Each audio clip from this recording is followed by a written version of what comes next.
This is the inside of the 2021 Benimer Tessoro T481. If I firstly come to the main control panel, I can turn the 12 volt on by firstly pressing this button, followed by this button. The next button across is the water pump. We need the water pump on to be able to get water out the taps, flush the toilet and fill the boiler if it's been drained down. Next we have awning light on and off. And then if we drop to the lower buttons, we have condition of leisure battery, condition of vehicle battery, how much water is in the fresh tank. When the waste tank needs to be emptied, a red light will flash next to the waste tank symbol here, just letting you know. When the fresh water drops into the last amber, this will begin to flash just to let you know you're getting low on water. And if either of the batteries were dangerously low, again you will get flashing indicators. This last button here just controls the illumination of the control panel, so it just works as a dimmer switch.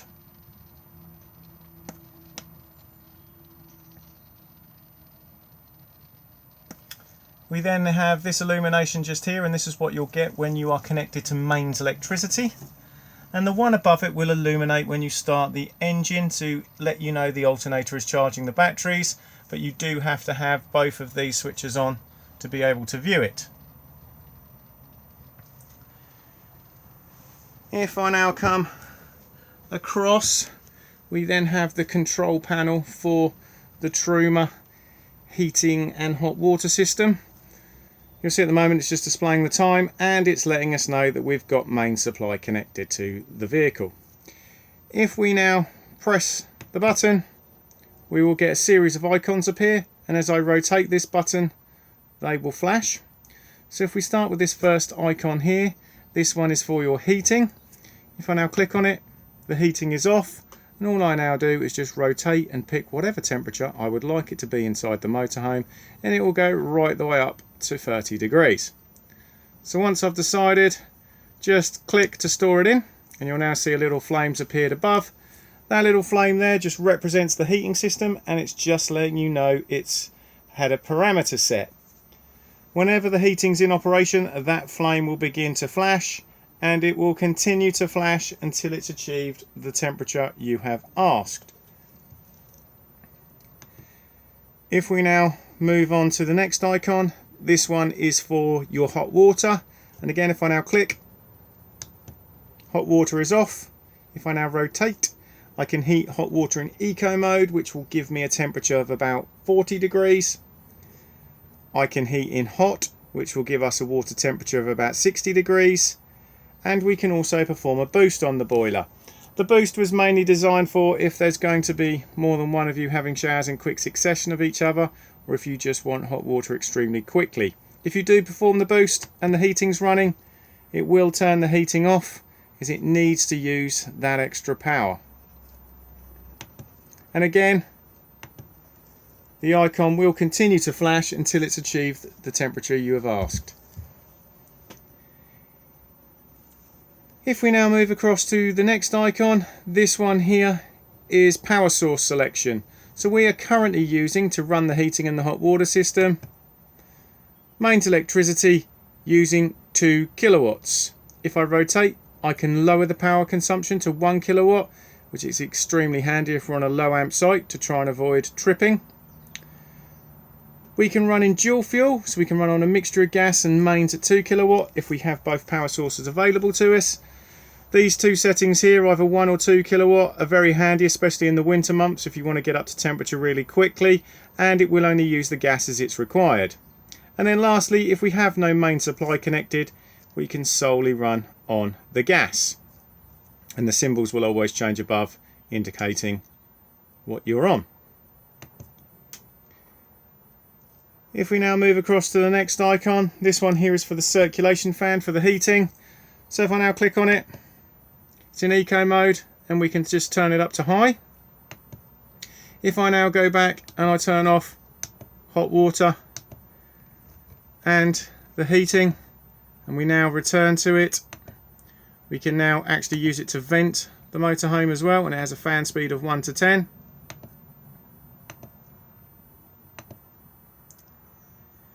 If we now drop to the lower icons, this first one here is for a basic timer. So if I now click on that, we can set a start time and then an end time, and then we literally just pick what we would like on within that time period. So let's say we would want the heating on at 18 degrees, we want water at 60, we want to be using dual fuel, and we'll leave the circulation fan in eco. Lastly, timer on or off. If I now activate the timer icon will come up there, and now within that time period those settings would apply. If I now go back into it, I can turn the timer back off, and when we return we can then alter it again. After timer set, we then just literally have the clock set, and then lastly we have the settings menu. So within that we have offset, which is just for the thermostat, which is just here. So if you don't think it's quite correct, you can just slightly adjust it. We have temperature, just if you prefer it displayed in Celsius or Fahrenheit. We have brightness of the screen,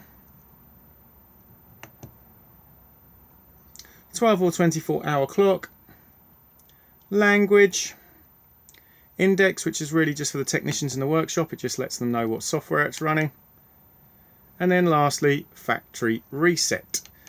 So from time to time these panels may throw up an error code. They will usually be basic stuff, so you might get an error code appear if you're trying to run it on main supply and you don't have mains connected, or you're trying to run it on gas and you do not have any gas. An error code will appear as a series of letters and numbers on the screen, and you'll get a warning triangle appear when my finger is just there. If you then either look in the manual, which can be downloaded from Truma's website, or you just Google it, it will then tell you what the problem is. 9 times out of 10, if it's something relatively basic and you sort it out, the error code will then automatically disappear. If that doesn't happen, just go back to the little warning triangle that appears at the bottom and just double click. It will then sometimes say no error and then disappear. If you've tried that and it's still not working, if you still have icons running up the top here, just turn them off. If that still doesn't work, I then always suggest the good old-fashioned turn it off and turn it back on again. And the way we do that is just by holding the button in just here. If you've tried that and you still have no joy, I then always suggest just doing the factory reset, because sometimes that's all these control panels require. If I just come across to the window just here, there is a little device here. It's basically a pressure switch. The flue for the boiler sits underneath this window, so if you are running either heating or hot water on gas and you open this window, you will get an error code appear on the boiler, as that pressure switch will shut it down to avoid any carbon monoxide poisoning. This particular system can also be run via the Truma app. If you are going to do that, download the app onto your device and then make sure your Bluetooth is turned on and then launch it. It will then ask you to go to the iNet box, and in this model it is located in the wardrobe. It will then ask you to come and push the Bluetooth button. It will then send the Bluetooth signal out and you will then be able to connect up to it. Once you are fully connected, you will then be able to control your heating and your hot water through that app locally via Bluetooth. What you can also do is purchase a pay-as-you-go SIM card, and that will slot in just about where my finger is here. Register it through the app, and then if you wanted to, you could then control your heating and your hot water from much further afield. Whilst we're in here, we also have the digital amplifier for the television aerial, on and off just on the side here, and then we control the boost on the inner dial just here, and then it's just a matter of installing a television on the TV bracket and then plugging it all in up here. If I now come down to this bench seat just here and remove the cushions, you will then see we have access to the storage locker beneath, which we can also gain access from the outside. And then we also have in here the trip switches. So very similar to what you'd find in your house. You have individual MCBs, then you have the main RCD and test button just there. So if something's not working on main supply, just come to check to see whether or not you've tripped. Beside that, we then have the 12 volt fuses just here, and again, if anything is not working on 12 volt, just come to check to see whether or not you've blown a fuse. Sometimes you can blow a fuse with the electric drop down bed if you've got too much stuff on it when you put it up. If the motor goes under too much stress, it will pop a fuse. It is one of the yellow 20 amp fuses. Also in here we have the battery charger just here, and we also have it here as well. This is what the solar panel is all linked up to. The battery charger will charge both the leisure and the vehicle battery, and the solar panel will do the same. And then when the motorhome is in motion, the alternator will charge both batteries as well.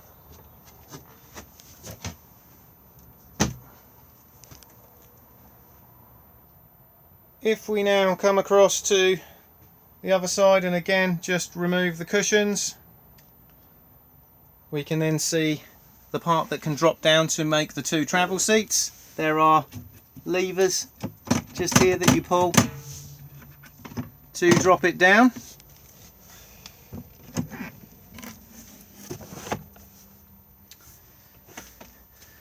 And then we also have underneath here the location of the Truma Combi Boiler.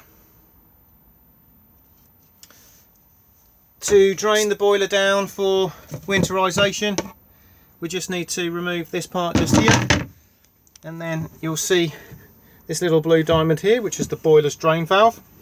These drain valves are automatic, so if there's water in the boiler and the internal temperature of the motorhome drops below 3-4 degrees, this valve will automatically open and drop all the water out of the boiler to frost protect itself. If you are going to manually drain it, you need to twist this blue diamond here, and then at the base of the unit, just down here, a blue button will pop out.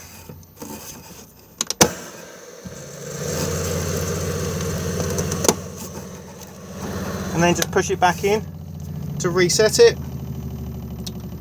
If it auto drains, all that will happen is the blue button will just pop out, and all you need to do is just push it back in to reset it.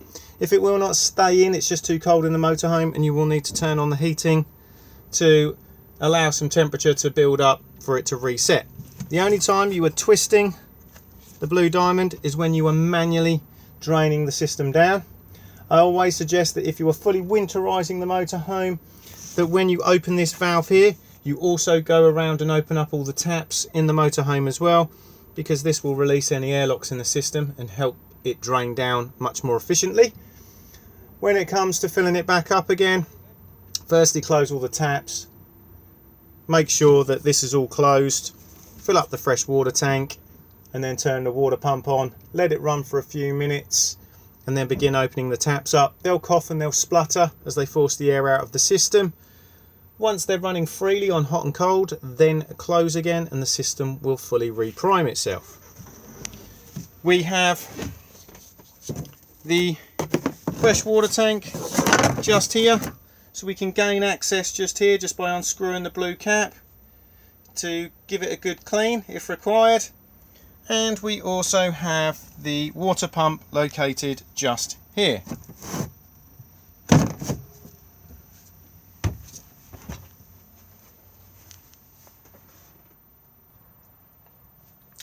Located behind the driver's seat is a switch, and this switch here is connected to the tank heater located in the waste tank.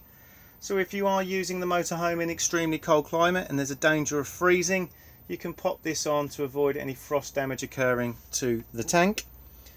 The freshwater tank does not have a heater in because obviously, as you've just seen, it's an internal tank.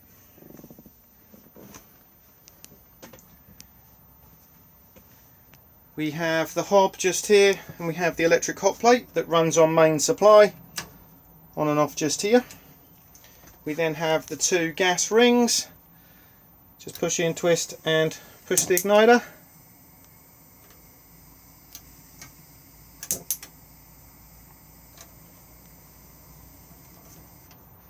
And then beneath that we have the oven and the grill. For the oven, push in to the left.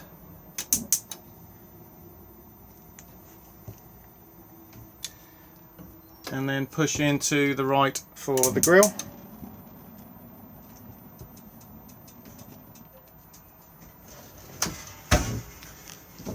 Above that we have the extractor fan, lights on and off just here, and then fan on and off just here.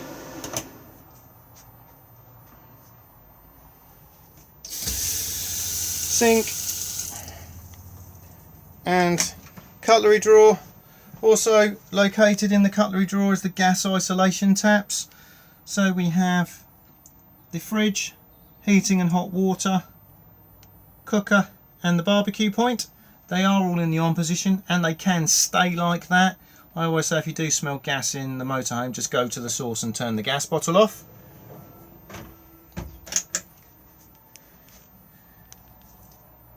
Microwave just here, and again will work when hooked up to main supply. We have power setting just here, and then on and off and timer setting just here. Beneath that we have the Thetford fridge, on and off just on the button just here. This is an automatic model, so as long as you are on A for auto, it will find the best power source it can for you. So because we're currently hooked up to main supply, it's put us onto mains with the little picture of the 2-pin plug. If I was now to run outside and pull the hookup lead out, it would then automatically attempt to fire itself up onto gas. And then as soon as we start the engine, it will then automatically put itself over to 12 volt maintain to keep itself cold whilst on the move. If I tap this again, it will then re-bring up the little control panel. If I now press this button, I can take it out of auto, so I can manually put it onto mains. I can manually put it onto 12 volt maintain. We are going to get an error code at the minute because the engine's not running. And I can manually put it onto gas. But to be fair, automatic is the easiest option to have it on. Temperature control just here.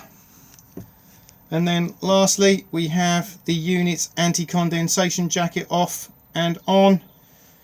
We need to have the condensation jacket on, especially in the warmer months. This will then stop the build-up of condensation behind the unit, which would then run down the back, forming a puddle.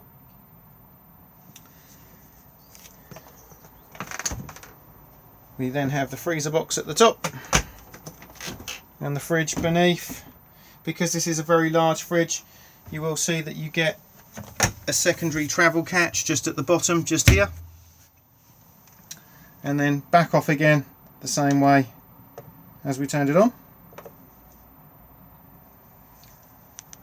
Above my head just here is the Omnivent fan. To operate this, firstly open the roof vent, and then you'll see we have buttons just here. So middle button turns the unit on, and then we have arrows out for extraction and arrows in for cooling, and it's variable fan speed just by pressing.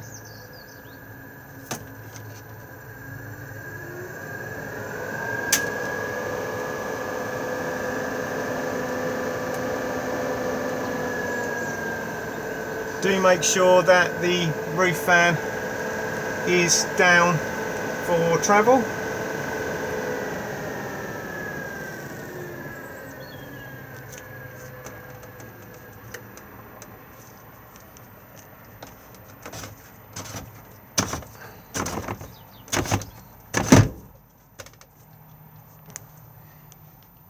beneath the wardrobe we have access to the storage that we can also get to from the outside. You'll see that we have the wheel brace and the jack just there.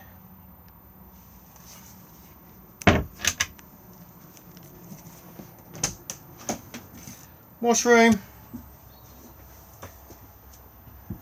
We have the shower cubicle. Do make sure that the shower screen is fully clipped back for travel. Basin.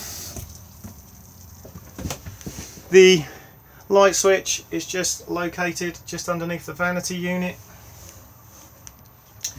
We then have the toilet. To open to the cassette, just slide the grey lever across, push to flush.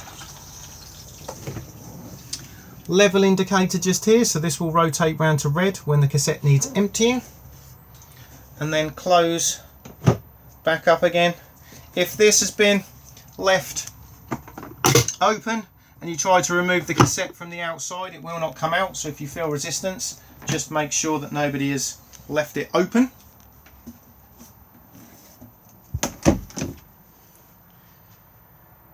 We then have the electric drop down bed, just operates just here.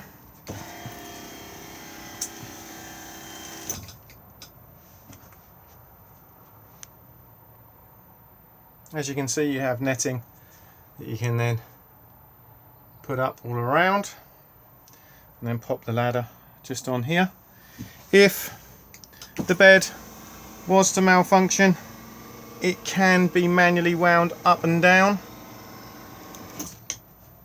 and it is just done at this point just here. It's just a 13mm nut,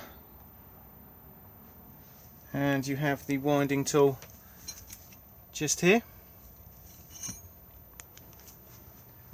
To make the lower bed, we firstly need to maneuver the table into the right position. The way this table moves all about is just on this lever just here. Just by squeezing it, it will then slide about. It can also rotate as well. What we're basically wanting is for the table to be lowered and then rest on these little parts just here. And the way it goes up and down is just on the switches just here. So we have down, and then we have up again. So if I now just lower it and get it into position, so now you can see it's lowered and resting in the correct place. We then need to flap this part over, and then it's just a matter of dropping the cushions into the correct place. And as you can see, the majority of the cushions actually virtually stay where they would normally be. So this is the one that we sit on just here, and then this is the backrest, and then as you can see, quite frankly, all the other ones stay in the same position. For extra length you can remove these back ones, and then lastly we just get left with this gap just here, and that is what the infill just here is for, and it then just drops in place like so.